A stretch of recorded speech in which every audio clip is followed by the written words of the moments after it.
kami dari kelompok 6 yang bertemakan tentang pengelolaan bisnis internasional. Saya sendiri Naadira Kahasia menyampaikan tentang analisis pasar luar negeri. Saya Putri menyampaikan tentang waralaba internasional. Saya Winnie Kartika akan menyampaikan materi tentang strategi pasar luar negeri. Dan saya Anjali Senda menyampaikan materi tentang lisensi internasional. Selamat menyaksikan. Hai semuanya, perkenalkan saya Naadira Kahasia. Di video kali ini saya akan menjelaskan secara singkat tentang analisis pasar luar negeri. Materi ini penting banget buat kita pahami, terutama kalau kita mau tahu bagaimana produksi Indonesia bisa bersaing di pasar luar negeri. Jadi, analisis pasar luar negeri itu adalah proses memahami kondisi pasar di negara lain, mulai dari kebutuhan konsumen, saing, sampai hambatan perdagangan. Tujuannya supaya perusahaan tahu negara mana yang paling menguntungkan dan minim risiko buat ekspor. Misalnya sebelum ekspor kopi ke Jepang, perusahaan Indonesia meneliti dulu kalau orang Jepang lebih suka rasa kopi yang ringan dan kemasan yang praktis. Nah, untuk mengetahui hal itu, perusahaan perlu melakukan riset pasar, yaitu mengumpulkan data tentang perilaku konsumen dan tren luar negeri. Contohnya, perusahaan batik menemukan bahwa orang Eropa lebih suka batik dengan warna pastel. Setelah itu dibutuhkan pemasaran internasional, yaitu memasarkan produk dengan menyesuaikan budaya selera tiap negara. Misalnya, McDonald's menambahkan menu nasi uduk di McD di Indonesia agar lebih sesuai dengan lidah lokal. Supaya produk bisa bersaing, perusahaan juga harus punya daya saing yang kuat. Dari segi harga, kualitas, contohnya brand lokal seperti Erigo, sukses di luar negeri karena harga terjangkau dan pengiriman cepat. Terakhir yaitu terdapat pada materi ada analisis SWOT untuk melihat kekuatan, kelemahan, peluang, dan ancaman perusahaan. Misalnya UMKM kopi bisa melihat peluang ekspor ke Korea karena tren minuman kopi sedang meningkat di sana. Jadi bisa disimpulkan bahwa analisis pasar luar negeri membantu perusahaan menentukan strategi terbaik sebelum masuk ke pasar global. Nah, selanjutnya saya akan melanjutkan materi tentang strategi memasuki pasar luar negeri. Menurut Ramudi di tahun 2005, strategi itu adalah alat buat mencapai tujuan. Nah, sebelum kita masuk ke pasar luar negeri, kita harus tahu dulu nih apa tujuan kita, baik itu tujuan negara maupun tujuan produk yang mau kita jual. Nah, setelah itu kita juga perlu tahu apa kelebihan dan kekurangan yang kita punya, serta keunggulan pesaing. Kalau semua data udah terkumpul, baru kita bisa nentuin strategi yang paling cocok buat kondisi kita sekarang. Nah, langkah-langkah buat masuk ke pasar luar negeri ada 3. Yang pertama ada segmentasi pasar, yaitu artinya kita bisa membagi negara-negara jadi beberapa kelompok yang punya kesamaan, misalnya dari budaya, ekonomi, ataupun kebutuhan konsumen.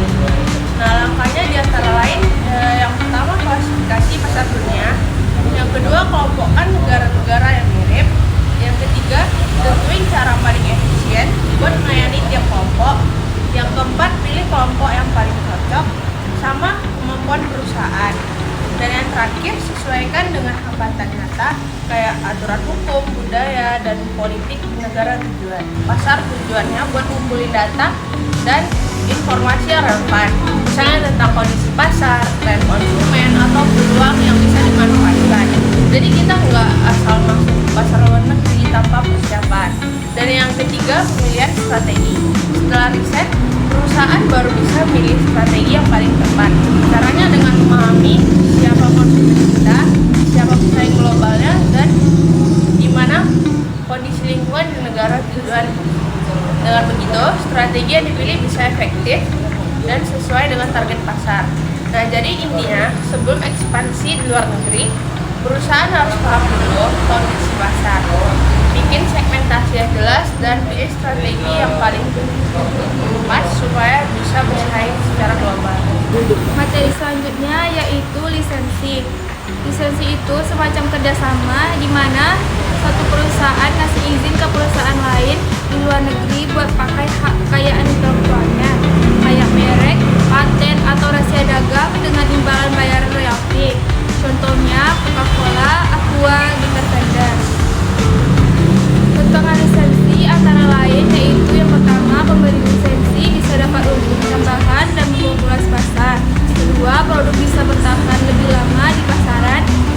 Ketiga, penjualan suku cadang di luar negeri meningkat.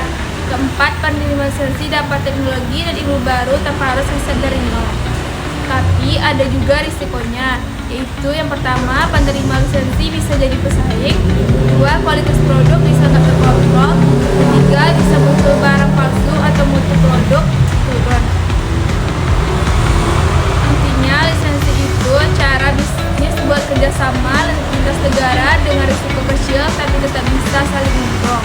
Selanjutnya saya melanjutkan waralaba internasional atau international franchise. Adalah bentuk lisensi khusus di mana perusahaan dari suatu negara bertindak sebagai franchise bagi perusahaan di luar negeri atau franchise. Franchise ini dapat menggunakan sistem operasi, nama merek, dan logo franchise dengan membayar royalti. Terdapat dua jenis utama waralaba internasional. Yang pertama, waralaba produk dan merek dagang, di mana franchise menjual produk yang dibuat franchisor dengan menggunakan mereknya. Kedua, waralaba formal bisnis, yaitu paket lengkap yang mencakup sistem operasional, pelatihan manajemen, hingga standar layanan. Modal bisnis ini kini menjadi salah satu cara paling populer untuk memperluas usaha ke luar negeri, karena franchisor tidak harus menanggung semua risiko sendiri. Mitra lokal berperan dalam investasi dalam operasional. Menurut penelitian, gaya hidup masyarakat urban yang sibuk membuat waralaba semakin diminati. Namun, bisnis waralaba juga tidak lepas dari tantangan hukum. Contohnya kasus Merti dengan Bambang Rahmadi di Indonesia. Sengketa seperti ini biasanya diselesaikan lewat arbitrase di luar negeri. Tapi mekanisme di Indonesia belum optimal. Sekian dari kami akhiri. Assalamualaikum warahmatullahi wabarakatuh.